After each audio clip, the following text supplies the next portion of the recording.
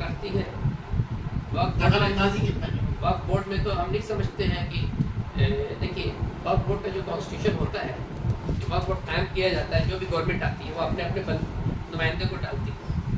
وقف بورڈ میں اپنے اپنے نمائندے, وہ سرکار جو ہے وہ اپنے اپنے نمائندے. تو جب سرکار اپنے نمائندوں کو ڈالتی ہے تو نمائندوں کس کے لوگ ہوئے؟ سرکار کے ہوئے. سرکار کے خلاف بول سکیں گے؟ وہ نہیں بول سکیں گے. تو کون بولے گا؟ ہم بولیں گے. وہ نمائندے کبھی نہیں بولیں گے کیونکہ سرکار نے ان کو ڈالا, وہ سرکار کے لوگ ہیں.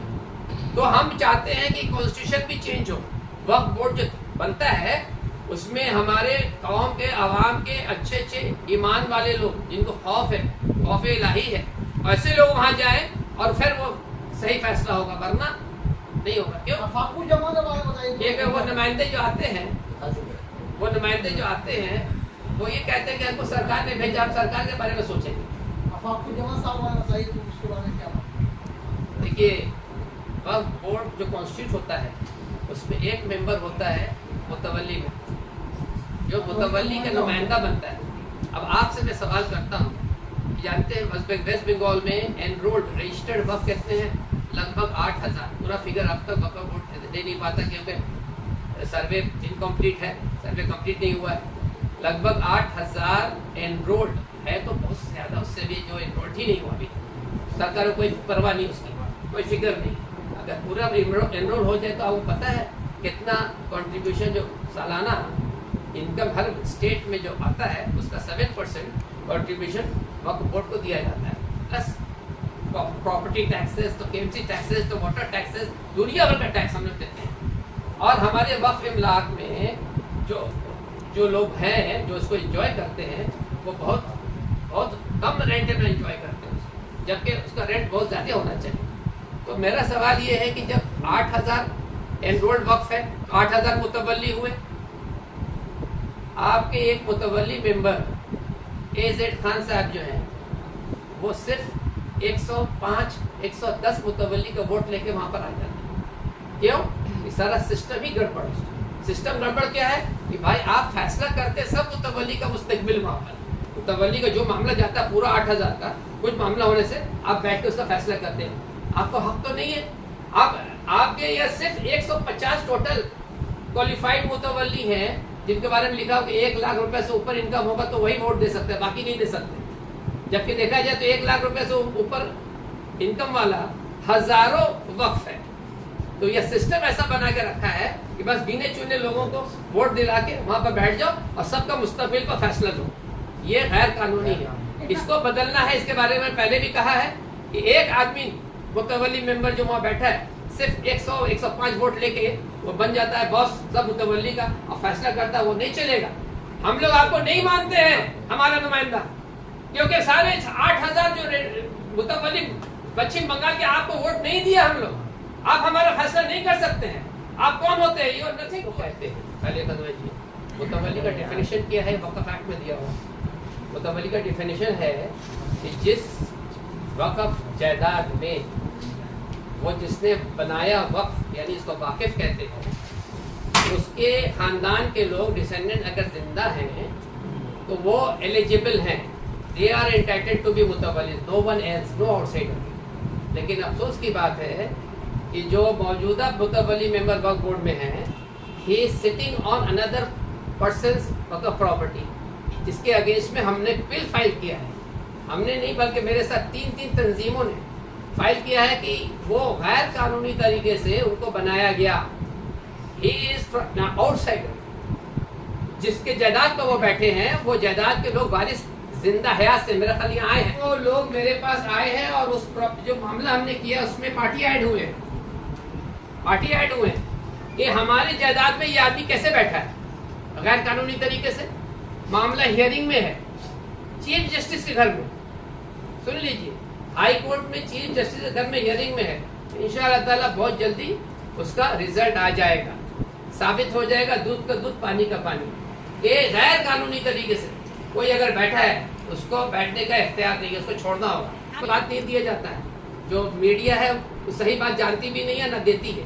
ایک معاملہ کیا تھا کہ ایک گورنمنٹ کی زمین پر کسی عیدگاہ کے لیے دیا گیا تھا جگہ اور قبرستان کے لیے.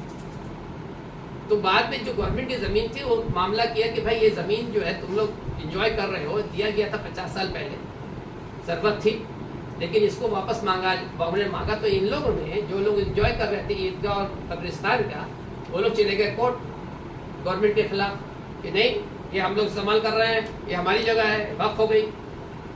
وقف تو آٹومیٹک کریکٹر ہے، جہاں بھی مذہبی کام ہوگا جس زمین پر بھی آٹومیٹکلی وہ کریکٹر ایکوائر کر لے گا وقف کا. لیکن وہ اپنی زمین ہونی چاہیے، گورنمنٹ کی نہیں ہونی چاہیے. تو معاملہ جب کورٹ میں گیا تو کورٹ نے بہت صحیح فیصلہ کیا کہ بھائی یہ تو زمین گورنمنٹ کی تم کو دیا گیا تھا کچھ دن کے لیے، ابھی تم اس میں تم دعوے دار بن جا رہے ہو، تم کلیم کرو تو یہ تو نہیں چلے گا. یہی معاملہ تھا. اس کو لوگ الگ طریقے سے پیش کر رہے ہیں، لوگوں کا ذہن خراب کر رہے ہیں. پردھان منتری نے کہا ہے کہ پردھان منتری کا یہ بیان ہے پچھلے دنوں جب وہ آئے ہیں نارتھ 24 پرگنہ کی طرف، تو انہوں نے کہا ہے کہ باضابطہ گورنمنٹ کی زمین کو ممتا بنرجی کی سرکار جو ہے وہ وقف بورڈ کو دے رہی ہے تاکہ یہ مسلمانوں کی زمین ہو سکے. یہ ان کا بیان دیکھیے میں سیاستدان نہیں ہوں، میرے پولیٹیشین کسی بھی پولیٹیکل پارٹی کے ساتھ میرا ایسوسیشن نہیں. اب پولیٹکس میں رہتا ہوں، میں صرف ایک مدعا وقف کا ہے. جو یہ آپ نے جو بات کہی نا پردھان منتری نے ایسا کہا ممتا بنرجی کو، ممتا بنرجی نے بھی پردھان منتری پر بہت سارا الزام لگایا. تو یہ بھیا ان لوگوں کا معاملہ ہے، وہ غلط سلط جھوٹ سچ ان لوگ بہت دور ہم رہتے ہیں، اس میں نہیں رہتے ہیں. بھیا آپ کو وقت کی بات کر رہے ہیں، آپ اپنے سوال کیجیے. آخری سوال اتنا فرصت ہے جس نے اس نے پیشہ بنا لیا، جو سچائی بتانا. میرے منہ سے جو بات نکلی کہ سچائی نکلی، میں ڈرتا نہیں سر اللہ کے سوا، میں کسی ڈرتا نہیں. الحمدللہ میں سر حق پر ہوں اور میرے پاس آگے کوئی کھڑا نہیں ہو سکتا ہے میرے سے سوال کرنے کے لیے آپ نے یہاں پر ایسا بےمانی کیا بےمانی کیا. تو بےمانی جیسے نہیں کیا وہی بول سکتا ہے. تو میرا کہنے مطلب ہے کہ ایک واحد آدمی کے پاس اتنا فرصت ہے کہ دن بھر وہاں بیٹھ کے سب کا فائل گھاٹنا، کسٹمر آتا ہے جب کس کسٹمر سے کیا مل سکتا ہے وہ پیشہ بنا لیا. باقی بیچارے ممبران مہینہ میں ایک بار آتے ہیں، میٹنگ میں بیٹھتے ہیں، ہاں بھائی کیا ہوا یہ معاملہ سائن کیا چائے پیے چلے گئے. وہ بیچارے معصوم کیسے ہو گئے؟ چوروں کا ساتھ دے رہے ہیں. بھائی معصوم کیسے نہیں ہو سکتا؟ ان کے پاس وقت نہیں ہے اتنا، ان کے پاس اتنا وقت نہیں ہے کہ وہ اس کو دیکھ سکے سمجھ سکے ان کو. تو ہم تو کیا بول سکتے ہیں؟ ہم تو الزام بے تک کا الزام تو نہیں لگا سکتے کہ ان کے پاس وقت ہی نہیں ہے. وقت نہیں ہے.